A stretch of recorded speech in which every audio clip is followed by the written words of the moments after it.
की पहली श्रृंखला में कपुचिन मिशनरियों का मालवा राजपूताना में आगमन पर हमने प्रकाश डाला था। फादर जॉन व फादर बेट्रा ने 1891 में स्थानीय भाषा का ज्ञान प्राप्त कर मिशनरी कार्य 1892 में प्रारंभ किया। इन मिशनरियों ने उत्तर भारत के राजपूताना मालवा इलाके में भील अनुसूचित जनजाति के बारे में अध्ययन कर रखा था और इसलिए अन्य जातियों के साथ साथ इनका मुख्य लक्ष्य भीलों के बीच सुसमाचार का प्रचार करना था। इस श्रृंखला में हम भील जाति की उत्पत्ति व उनके बारे में अन्य बुद्धिजीवियों के विचार जानेंगे।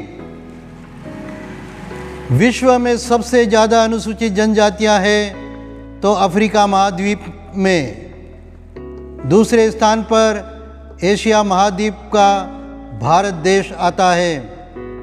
ये जनजातियां देश के विभिन्न राज्यों में वास करती है, लेकिन हमारा विचार विमर्श मुख्य तौर पर भील अनुसूचित जनजाति पर है, जो 2001 के जनसंख्या सर्वे के आधार पर देखा जाए तो भारत में पहले नंबर पर है। ये मुख्य तौर पर मध्य प्रदेश, गुजरात, राजस्थान, महाराष्ट्र व कर्नाटक में निवास करते हैं। विंध्याचल, सतपुड़ा व अरावली की पहाड़ियाँ भीलों का मुख्य निवास माना जाता है। सबसे ज़्यादा मध्य प्रदेश में 46,19,068 की संख्या है, जिसमें झाबुआ, धार, रतलाम, अलीराजपुर, खरगोन और खंडवा जिले शामिल हैं। गुजरात में 34,41,945 भील हैं, जिसमें पंचमहल, डांग, भरूच, बड़ौदा, साबरकांठा व खेड़ा जिला है। राजस्थान में 28,05,948 भील हैं, जिसमें बांसवाड़ा, डूंगरपुर, भीलवाड़ा, राजसमंद, उदयपुर, सिरोही, कोटा, बूंदी और बाड़मेर जिले हैं। महाराष्ट्र में 18,18,792 भील हैं। साथ ही छत्तीसगढ़, कर्नाटक व त्रिपुरा, आसाम में भी भीलों के कुछ निवास हैं। इस तरह से भारत की सब अनुसूचित जनजातियों में भील 1,26,75,735 है, जबकि गोंड 1,08,59,422 और तीसरे स्थान पर वर्तमान में संथाल 58,38,016 हैं। अन्य अनुसूचित जनजातियां उपरोक्त तीनों में कम हैं। भीलों की उत्पत्ति के बारे में कई मानव विज्ञान शास्त्रियों व शोधकर्ताओं ने अपने अपने विचार व्यक्त किए हैं। रसल, हीरालाल व श्री नायक के अनुसार भीलों का उल्लेख इतिहास में सबसे पहले 600 में किया गया था। भीलों की मौजूदगी वैसे तो ईसा के 400 वर्षों पूर्व भी मानी जाती है।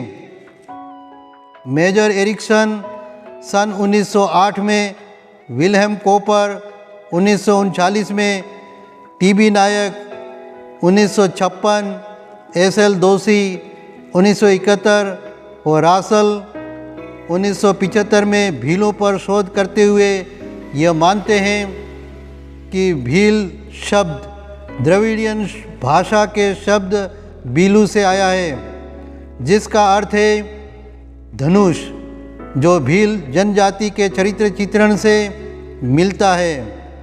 ये बताते हैं कि भील उत्तर व मध्य भारत की सबसे प्राचीन अनुसूचित जनजाति है। शोधकर्ताओं का यह मानना है कि भील पाकिस्तान में सिंध के थरपारकर जिले में भी वास करते हैं। अगर वास्तविक संख्या पाई जाए तो मुझे पूरा भरोसा है कि संख्या बताए आंकड़ों से ज़्यादा ही होगी। 15वीं शताब्दी तक बांसवाड़ा में बांसिया भील, डूंगरपुर में डूंगरिया भील, प्रतापगढ़ में डालिया भील, कोटा में कोटिया भील, कुशलगढ़ में कुशाला भील व झाबुआ में झब्बू, भग्गा व रामा, ये सब भील राजा राज्य करते थे व यह सब भीलों के रजवाड़े थे। गुजरात के ईडर व पंचमहल इलाके में भी भील राजा थे। 1529 में जगमाल सिंह राठौड़ ने बांसिया भील को मार गिराया। जोधपुर के राजा जोधाजी के पोते केशवदास राठौड़ ने झाबुआ के राजा को हरा दिया। कुशलगढ़ के कुशाला भील को कुशाल सिंह राठौड़ ने हराया। इस तरह से धीरे धीरे पूरे मालवा, मेवाड़ के वागड़ व कांठल इलाकों पर राजपूतों का राज्य हो गया और भील अपना सब कुछ खो बैठे और जंगलों की ओर चले गए। पौराणिक कथाओं से ये ज्ञात होता है कि ईसा के आने के 400 से 1000 वर्षों पहले भी भील भारत में वास करते थे। उदयपुर के इतिहास से यह ज्ञात होता है कि 11वीं शताब्दी तक मेवाड़ का एक बड़ा भाग व मध्य का उत्तर पश्चिमी भाग भीलों का रजवाड़ा था। 1134 में राजपूतों ने आक्रमण कर काफ़ी भाग अपने कब्जे में कर लिया व आपसी रिश्ते भी स्थापित किए, जिसमें राजपूतों ने भील कन्याओं से विवाह भी रचाया। लगभग 1190 में जेत सिंह परमार आबू के राजा थे और उसकी पुत्री इच्छानी कुमारी थी। गुजरात के राजा भीमदेव द्वितीय ने इच्छानी से विवाह करने का प्रस्ताव अपने राजदूत के साथ आबू भेजा, लेकिन इच्छानी की मंगनी अजमेर के राजा के पुत्र से पहले ही हो जाने के कारण प्रस्ताव अस्वीकार कर दिया गया। भीमदेव ने नाराज होकर आबू पर आक्रमण कर अपने कब्जे में ले लिया। यहाँ बात यह ध्यान में आती है कि वर्तमान में भी मेवाड़ में परमार भीलों की उपजाति है, यानी भूतकाल में आबू, सिरोही, उदयपुर, चित्तौड़गढ़, भीलवाड़ा भीलों की भूमि रही है। स्वर्गीय फादर R.H. लेसर, जिन्होंने करीब 55 वर्षों तक हम भीलों के बीच कार्य किया और जीवन गुजारा तथा 100 से अधिक पुस्तक की लिखी है, अपनी पुस्तक दी राजपूताना मिशन पेज 184 पर लिखते हैं कि भीलों की उत्पत्ति उनके विचार से मोहनजोदड़ो व हड़प्पा की सभ्यताओं से है। उनका मानना है कि जरूर इन सभ्यताओं से भील जाति का ताल्लुकात है, क्योंकि भारत की यह एक सबसे प्राचीन अनुसूचित जनजाति है। क्योंकि सिंधु घाटी सभ्यता का भाग अभी पाकिस्तान में है और शोधकर्ताओं का भी यह मानना है कि वहाँ थरपारकर जिले में भी अभी भी भील मौजूद हैं और उनकी भाषा भी भीली है, तो मैं भी व्यक्तिगत तौर पर इस राय में हूँ कि हम भील मोहनजोदड़ो व हड़प्पा सभ्यताओं के अंग हैं और बाद में चाहे प्राकृतिक आपदा से हो या आर्यों के आक्रमण से त्रासदी झेलते हुए बिखर गए। कपुचिन मिशनरियों के मतानुसार भील जाति भारत के प्राचीनतम निवास करने वाली जनजातियों की सर्वप्रथम श्रेणी में है।